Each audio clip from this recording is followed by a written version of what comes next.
అమల కుమారి. నేను పల్నాడు జిల్లాలో ప్రకృతి వ్యవసాయ జిల్లా ప్రాజెక్ట్ మేనేజర్గా చేస్తున్నాను.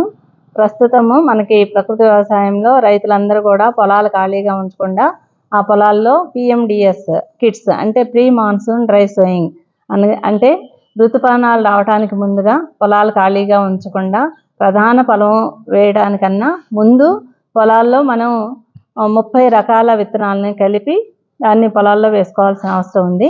ఈ 30 రకాలలో ధాన్యపు గింజలైనటువంటి మొక్కజొన్న, జొన్న, అలాగే పప్పు ధాన్యాల్లో మినుము, పెసర, కందులు, శనగలు, అలాగే మరి నూనె గింజల్లో ఆవాలు, వేరుశెనగ, ఆముదము ఇలాంటివన్నీ కూడా, అట్లాగే సుగంధ ద్రవ్యాలు, మరి ధనియాలు, ఇలా అన్నీ అంటే సుగంధ ద్రవ్యాలు, కూరగాయలు, ఆకుకూరలు, పచ్చిరొట్టపైర్లు, జనుము, జీలుగా, పిల్లిపెసర, ఇలా అన్నీ కూడా కలిపి 30 రకాల విత్తనాలని మనం ఒక కిట్గా తయారు చేసుకుంటాము. దాన్నే PMDS కిట్ అంటారు. ఈ PMDS కిట్ రైతు భరోసా కేంద్రాల్లో రైతులకు అందుబాటులో ఉంచుతారు మన ప్రకృతి వ్యవసాయ సిబ్బంది. వీరితో పాటు కొన్ని గ్రామాల్లో మనకి ఇక్కడ వినుకొండలో నవోదయ మైత్రి సొసైటీ అధ్యక్షులు ప్రసాద్ గారు 1000 కిట్లు ముందుగా తయారు చేయడానికి ముందుకు రావడం జరిగింది. ఇది ఒక మంచి కార్యక్రమము.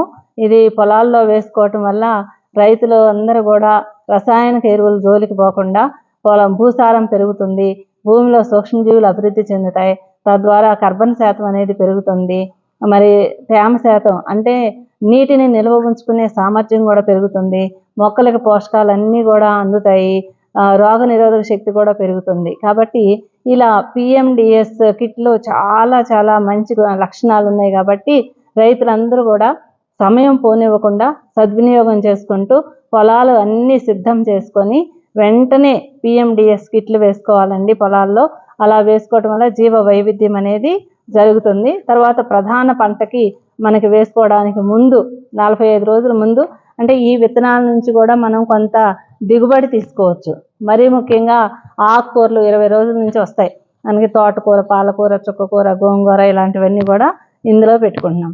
అలాగే మనం తీగ జాతి విత్తనాలు వేసుకున్నాం, బేర్లు కానీ, సొరలు కానీ, మరి కాకర, ఇలాంటివన్నీ కూడా 45 రోజుల తర్వాత దిగుబడి వస్తుంది. అలాగే మనం ఇంకా దీనిలో కొంత పశువుల మేతగా కూడా ఉపయోగించుకోవచ్చు. అట్లాగే మనకి కలుపు రాకుండా ఉంటుంది, భూమిలో జీవ వైవిధ్యం అనేది కూడా ఉంటుంది. కాబట్టి ఇన్ని రకాల మంచి లక్షణాలు ఉన్నటువంటి ఈ PMDS ప్రకృతి వ్యవసాయంలో మరి రైతులందరూ కూడా ప్రస్తుత తరుణంలో రసాయనిక ఎరువులు ఉపయోగించి ఒక విధంగా ఆర్థికంగా నష్టపోతున్నారు, ఒక విధంగా భూసారం దెబ్బతింటుంది, ప్రకృతి పర్యావరణం కలుషితమైపోతుంది. ఇన్ని అనర్థాలలో కూడా రైతుకి ఏ విధమైన లాభం రావట్లేదు, నష్టమే వస్తుంది. మరి వీటన్నిటికీ ప్రత్యామ్నాయంగా ప్రకృతి వ్యవసాయం అనేది ఒకటి ఉంది. కాబట్టి దీనిలో ప్రధానంగా 9 సూత్రాలు ఉన్నాయి.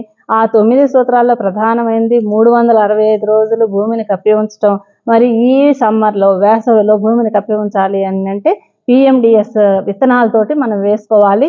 దీనిలో మనం కంటిన్యూ చేయడానికి కూడా 5 రకాల పంటలు ఇదే వెరైటీస్లో కొన్ని ప్రధాన పంటగా వేసుకొని మిగిలినన్ని కూడా జీవ వైవిధ్యం కోసం అన్ని కలిపి కూడా వేసుకోవచ్చు.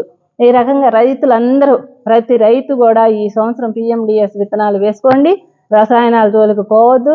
వీటితో పాటు జీవ ఉత్ప్రేరకాలైనటువంటి ఘనజీవం, బీజామృతంతో విత్తన శుద్ధి చేసుకోవాలి ముందుగా, తర్వాత ఘనజీవామృతం వేసుకోవాలి. ప్రతి 15 రోజులకు ఒకసారి ద్రవ జీవామృతాన్ని పొలాల్లో పారించాలి.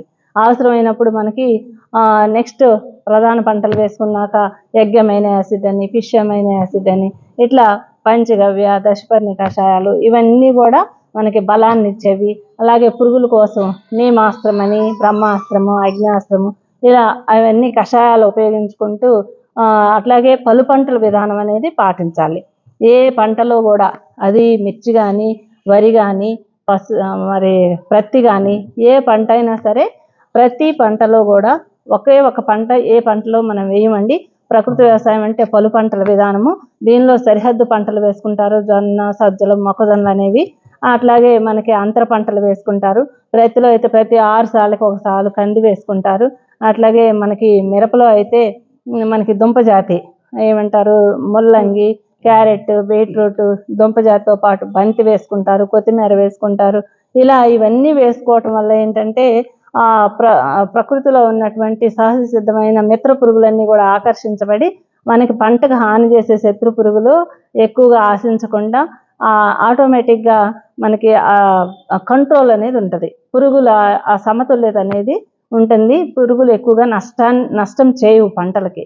కాబట్టి పలు పంటల విధానం పాటించాలండి.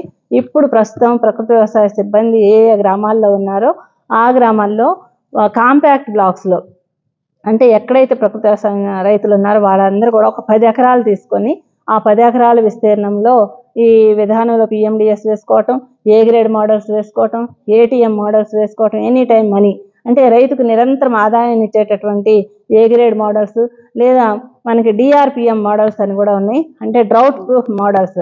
ఇప్పుడు ప్రస్తుతం వర్షాభావ పరిస్థితులు ఉన్నాయి. ఇదే కొనసాగితే డ్రౌట్ ప్రూఫ్ మోడల్ కూడా మన ప్రకృతి వ్యవసాయంలో ప్రత్యామ్నాయంగా ఉంది. దీనిలో ఆముదము, కంది 3 అడుగులకు ఒకటి పెట్టుకొని దాని చుట్టూ కూడా సజ్జలు, జొన్నలు, అనుములు, అలసందలు, చిక్కుళ్ళు ఇవన్నీ కూడా పెట్టుకొని అలా మరి వర్షాభావ పరిస్థితులను ఎదుర్కొనే పంటలను కూడా పండించుకున్నట్లయితే పొలాలు ఖాళీగా ఉంచుకోకుండా ఎట్టి పరిస్థితుల్లో కూడా రైతు తన పొలం నుంచి ఆదాయం తీసుకునే విధంగా మన ప్రకృతి వ్యవసాయ సిబ్బంది అందరూ కూడా శిక్షణ ఇస్తారు. వారి యొక్క సలహాలు సూచనలతో ప్రతి రైతు ఈ అవకాశాన్ని సద్వినియోగం చేసుకోవాలని కోరుకుంటూ, మరి ముఖ్యంగా నవోదయ మైత్రి సొసైటీ అధ్యక్షులు ప్రసాద్ గారికి ధన్యవాదాలు తెలియజేస్తున్నాము. ఎందుకంటే ఈ ప్రకృతి వ్యవసాయాన్ని ప్రోత్సహించడానికి వారు చాలా ముందుకు వస్తూ ఉన్నారు. ఇలా NGOs కానీ అట్లాగే FPOs, ఫార్మర్స్ ప్రొడ్యూసర్స్ ఆర్గనైజేషన్స్, అంటే రైతు ఉత్పత్తిదారుల సంఘాలు కూడా ముందుకు వస్తూ ఉన్నారు. ఆ తర్వాత SHG గ్రూప్స్, ఈ మహిళా గ్రూపుల ద్వారా కూడా SHG లోన్లు తీసుకొని ఈ కిట్లు తయారు చేసి రైతులకు ఎంతో ప్రయాసపడి మన ప్రకృతి వ్యవసాయ సిబ్బంది 30 రకాల కిట్లు అందుబాటులో ఉంచుతున్నారు. రైతులందరూ సద్వినియోగం చేసుకోవాలని తెలియజేస్తూ సెలవు తీసుకుంటున్నాను. Thank you.